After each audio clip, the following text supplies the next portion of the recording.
the floor men are very noisy around here. I wonder what this could be.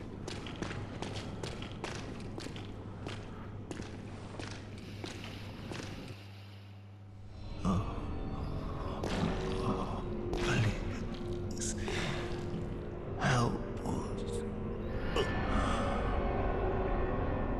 An silent beast.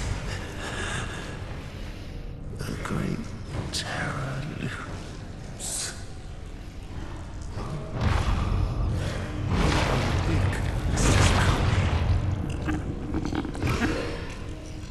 Ugh. I hate that mouth.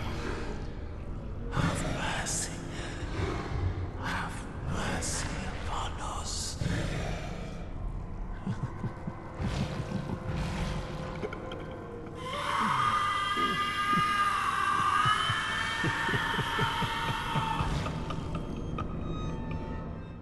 So in the lore Ludwig, we see a... Oh god!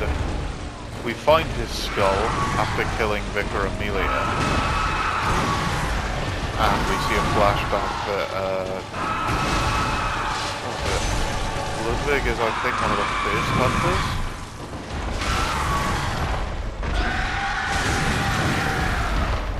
God.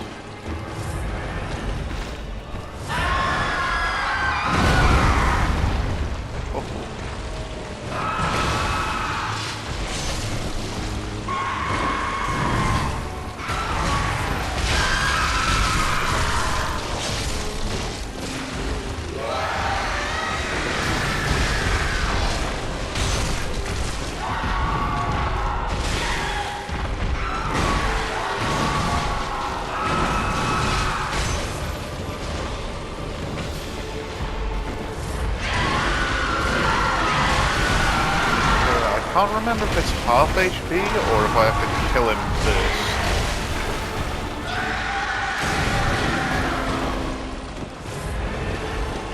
And we'll have a cool phase transition.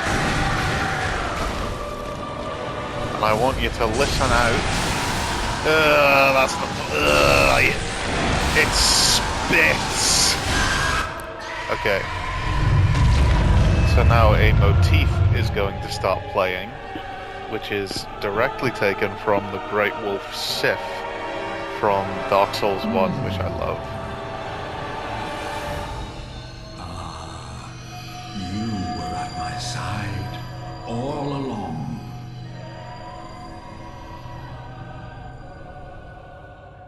My true mentor.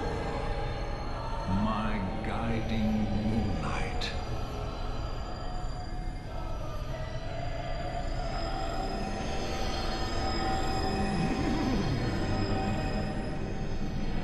See, he covered the beast part of his face.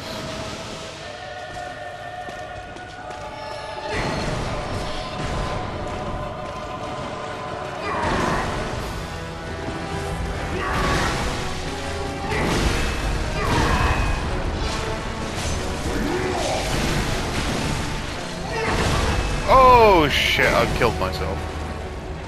I didn't live long enough to see the motif.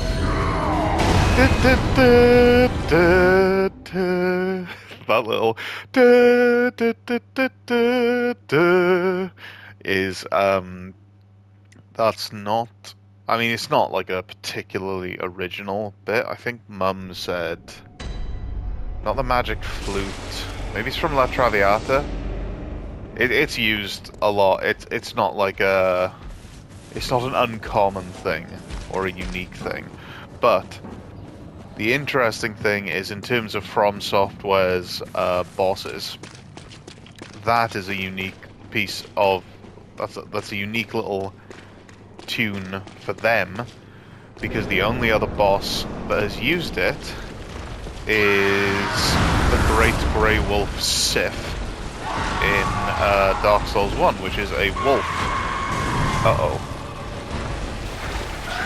Oh, good lord.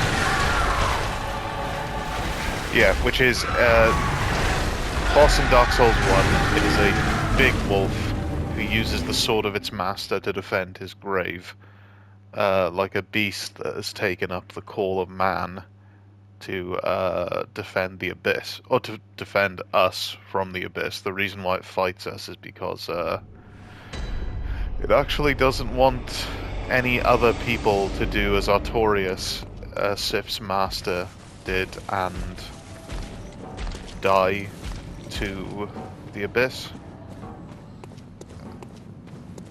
Whereas there's kind of an inversion of that here, where instead of a beast taking up the honor and call of its knight, of a human knight, this is instead a noble knight fallen to the madness of a beast, who then, despite being still mad, somewhat remembers his calling and uses his, I don't know what you'd call it, like, it's not really magic in Bloodborne, but I mean, like, the moon is very much an article of the old gods. So him calling upon Ludwig's Holy Blade, the thing that he uses there, is actually his,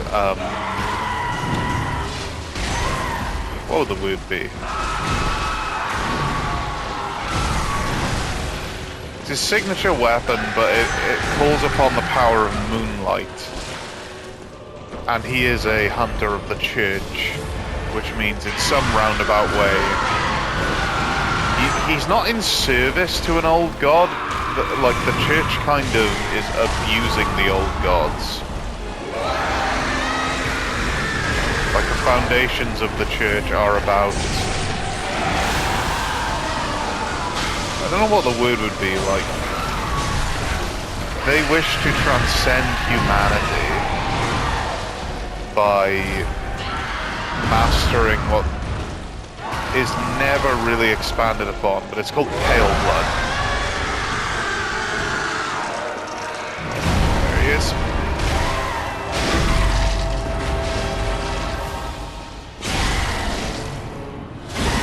And any enemy that is more what they call in this game, that's more kin than beast, has white blood. They bleed this goo. So it is presumed that the church is after this godly blood, this divine blood. You were at my side. Yeah, I'm just gonna... Oh god, I'm out of stamina!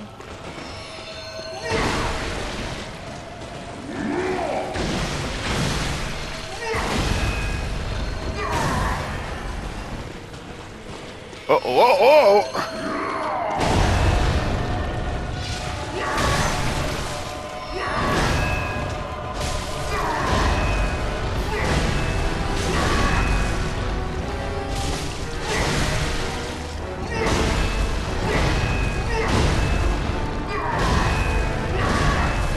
Oh, Gooch, protect me. Oh, I forgot I meant to stab him in the coochie.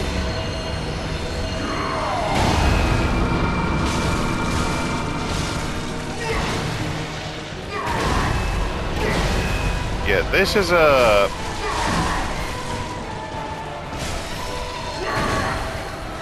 He's a pretty linear fight in this phase. But the hard part is because he's using arcane damage, not, like, he's using a mix, sorry, I should say. He's using a mix of arcane and physical damage, so it's hard to defend against. So, yeah. Whilst that fight was just rolling around him like this, when he first came out, that was fucking terrifying when he transforms. Good hunter, have you seen the thread of light? Just a hair, a fleeting thing. Yet I clung to it, steeped as I was in the stench of blood and beasts. I never wanted to know what it really was. Really, I didn't.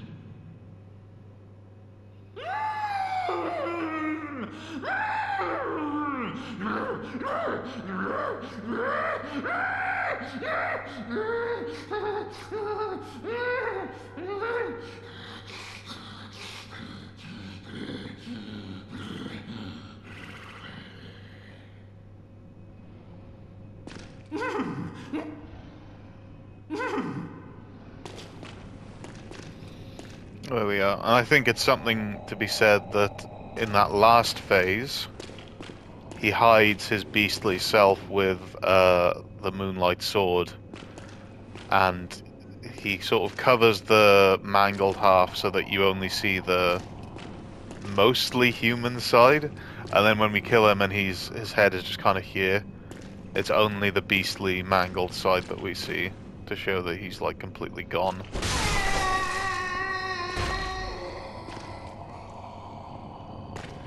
And I missed this the first time around. I can't wield it because I'm not a strength or an arcane build, but it's fucking awesome. An arcane sword discovered long ago by Ludwig. When blue moonlight dances around the sword and it channels the abyssal cosmos, its great blade will hurl a shadowy light wave. The holy moonlight sword is synonymous with Ludwig, the holy blade, but few have ever set eyes on the great blade, and whatever guidance it has to offer, it seems to be of a very private, elusive sort.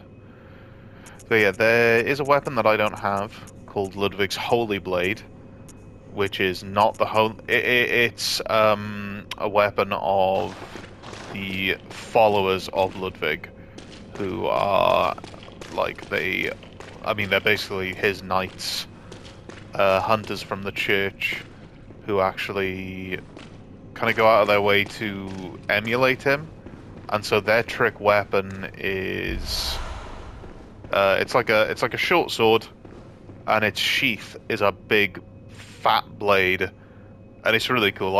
That was our main weapon when we first played it. Is you sheath the sword, and then the fucking hilt comes. Not the hilt, the like big stone scabbard comes with it, and it becomes a great sword. And it's a really fun weapon, but it's really overpowered as well. Yeah, that was Ludwig. 12.5 minutes or so. That was pretty decent.